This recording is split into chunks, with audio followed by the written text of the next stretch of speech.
All right, so what should be a pretty straightforward lesson here. We'll see how smoothly we can get through it. Section 8.3 will evaluate some logarithms here. We're just going to notice some patterns and hopefully use these patterns to our advantage.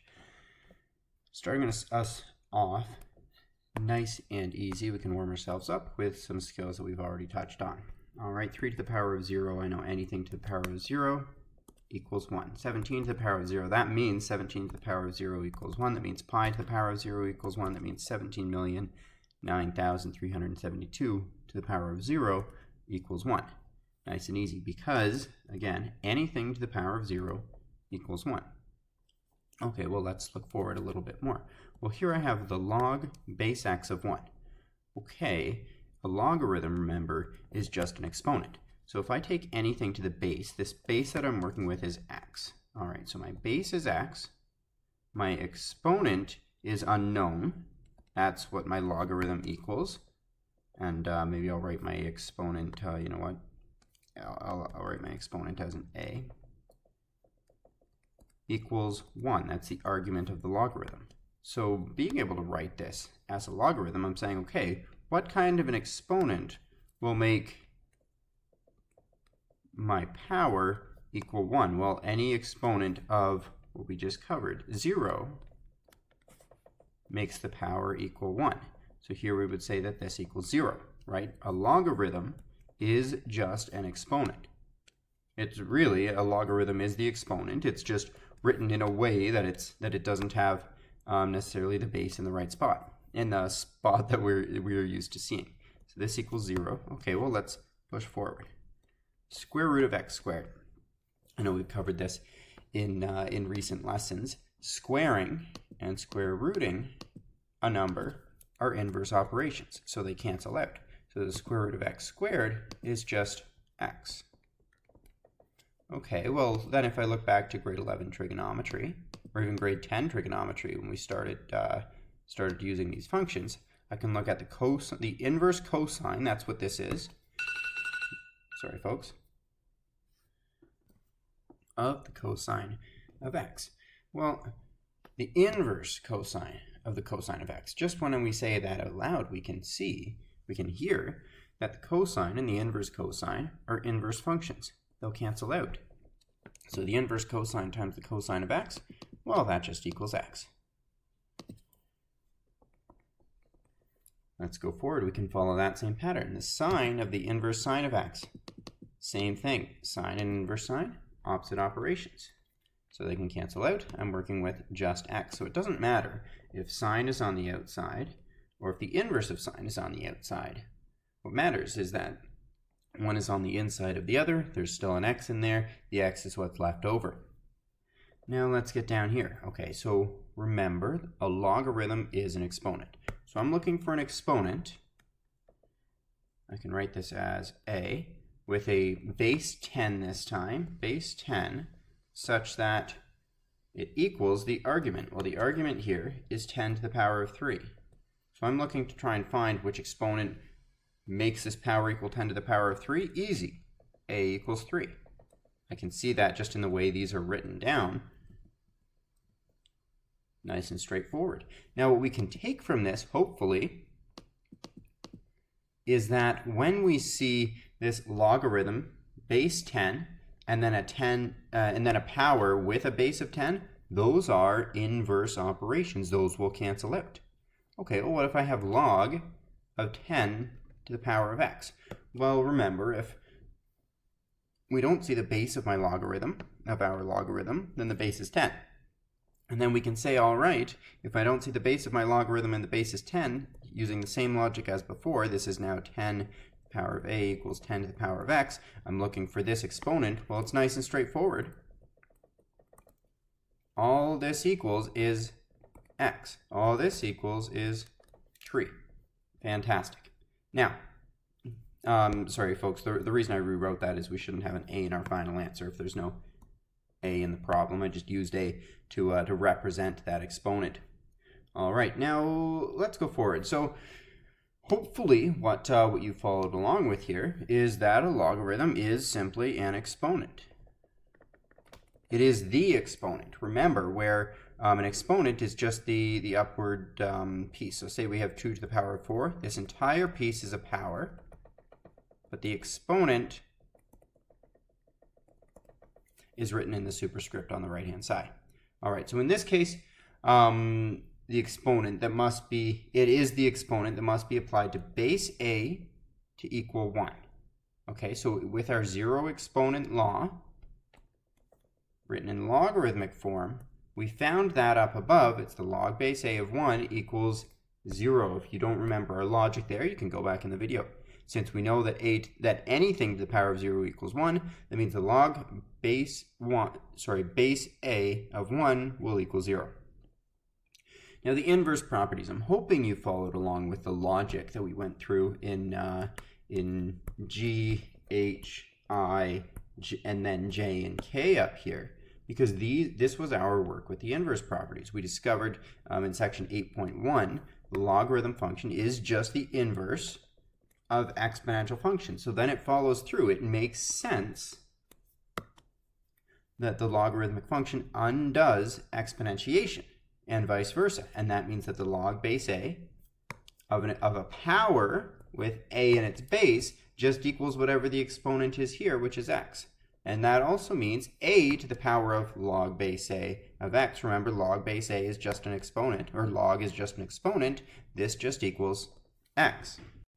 Now we can use these to our advantage, these properties of algorithms that we found here, so that we can find ways to simplify logarithmic expressions. So let's move forward a little bit into example 1. All right, this is a logarithmic expression, and that is, it's an expression that includes a logarithmic function inside, meaning we see the word log, right? We see those letters log right there. That tells us what we're working with. Okay, so log base 2 of 32.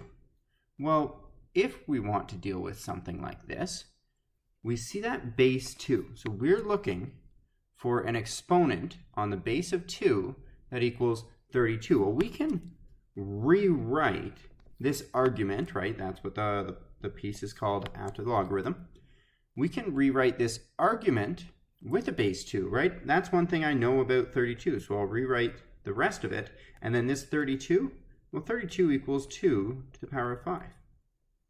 Okay, if 32 equals 2 to the power of 5, I can take advantage of my inverse properties and say, hang on, what I'm seeing right here, I see a log base 2, I see a power with a base 2, so those will cancel out. I am just left with a 5. So the log base 2 of 32 equals 5. I encourage you here, if you're feeling pretty good about this, pause the video, try it out with B, because I'm about to show you how to do it. Part B, okay, so this time we're working with a base of 5, not a base of 2. So a base of 5, and my argument is 125. One thing I know about 125 is I can write that with a base of 5. So log base 5 of 5 to the power of 3. And if you're not sure about that, take 5, multiply it by itself, and we're working with 25. Take that, multiply it by 5 again, and we're working with 125. We did that 3 times. That is that is 125 equals 5 to the power of 3. Well, that's great. Once again, I can see the log base 5 of a power with 5 in the base. Those cancel out. Log base 5 of 125 just equals 3. All right, so try out C and D and E on your own. Those solutions will be uploaded on the classroom. You should be able to handle these. You will be using other exponent laws from grade 11 in there. All right, but you did see them on the note. You know what? I think you will see them on the note in section 8.4. They are just a review, though. None of them are new. All right, getting forward here. Let's try to evaluate some more expressions using logarithms. This time, we see a base 7. It's it's a power with a base of 7, and the exponent is log base 7 with an argument of 4. Well, using the same logic that we used before, that the exponential and logarithm are inverse functions, that means the a times the log base a of x just equals x. So if we use that pattern right here, 7 times the log base 7. Those will cancel out. I'm working with just 4. And I can follow the same pattern over here. 7 of the log base 7 of this time 3 to the power of 4. That's my argument. So I'm just working with 3 to the power of 4. Well, 3 to the power of 4, that equals 9 times 9. That equals 81. All right, now let's keep moving. We can still use these properties of logarithms to handle more complicated expressions, right? So I have the log base 2 of 8 minus the log base 2 of 4. So I can take advantage of what we've already learned. We can say, okay, I see a base of 2. I can rewrite the argument in terms of that base, right? So the log base 2, well, I know 2 times 2 is 4 times 2 is 8. So that means 2 cubed equals 8. All right, minus log, and again, my base is 2, so I can rewrite this argument in terms of that base. So log base 2 of 2 squared. All right, so now I can do my canceling, right? Because my logarithm and exponential are inverse operations. So I can cancel out log base 2 and the base 2. I can cancel out log base 2 and the base 2. So I am just working with right here 3 minus 2. Well, 3 minus 2, that equals 1. All right, try that out on 3b. You may need to use, let me see here. Yes, you will need to use some other exponent rules as you work through, but you should be able to handle it no problem. Now, when we're solving problems with logarithms, it's not as straightforward as solving other functions that we have been used to solving. Right, so if we take a look at these 3 expressions, we notice we can have unknowns in 3 different locations. The output, and that is what the logarithm equals, and that is the exponent itself. If the output is unknown, if the output equals x right here, we can rewrite this in terms of, we have a base 3 here. We have 81 in our argument, so we can rewrite 81 with as a power with a base of 3. So that is the log of 3 times 3, as we saw up above, to the power of 4. And that equals x. Those cancel out, log base 3 and the 3 as the base of my exponent of my power, and I'm working with x equals 4. That's how we can solve it if our output is an unknown. Well, hang on, what if our unknown is an input? Then we can rewrite it as an exponent.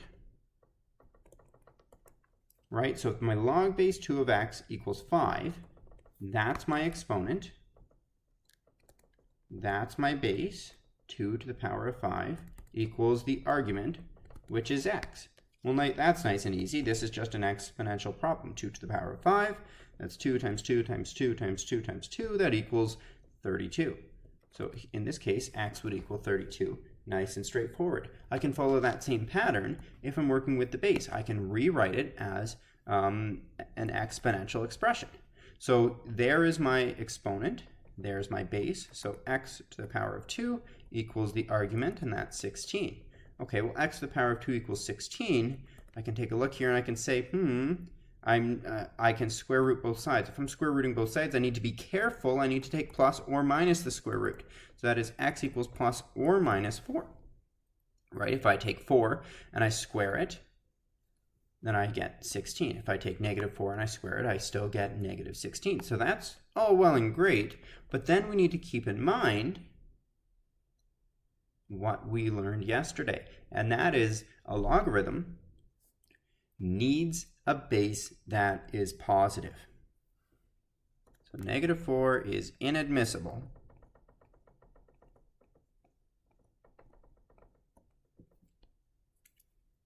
since the base of logarithms must be greater than 0. In fact, greater than or equal to 0. Fantastic. Therefore, we would say x equals just 4. Now, you can use these examples for the output, the input, and the base as our unknowns to come up with solutions for 4a, 4b, and 4c. So try those out on your own. You should be able to handle this here. Like I said, full solutions will be uploaded to the classroom.